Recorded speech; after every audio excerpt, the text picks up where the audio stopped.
আপোনাৰ ৰাতিপুৱা দেখাইছিলোঁ ইয়াত একোৱে নাছিলে তো এতিয়া চাকি তো আমি এতিয়া যাওঁগৈ তো জুবিন দা দেখাটো দিলোঁ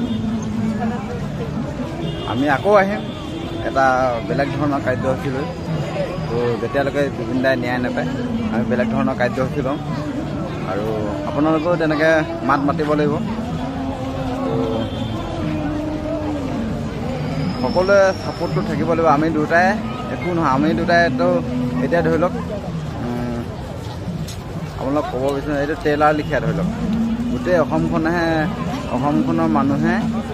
ন্যায় বিচাৰি আপোনালোকে প্ৰতিবাদ কৰিলেহে এখন চিনেমা হ'ব মানে তেতিয়াহে ন্যায় পাব কাৰণ ইয়াত আমি আহি পিনে গম পালোঁ ইয়াত ৰাজনীতি বহুত জড়িত হৈ আছে তো আপোনালোকে সকলোৱে গুৰুত্বটো দিব কথাটো ভাবি চিন্তি চাব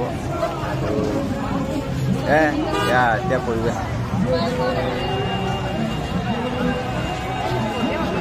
এতিয়া 1টা বজাৰ পৰিৱেশ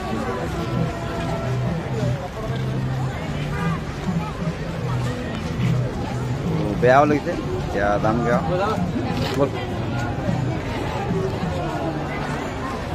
পাঁচবাৰ চালোঁ ৰাতিপুৱা চালোঁ গধূলিও চালোঁ তাৰপিছতে আকৌ আহিম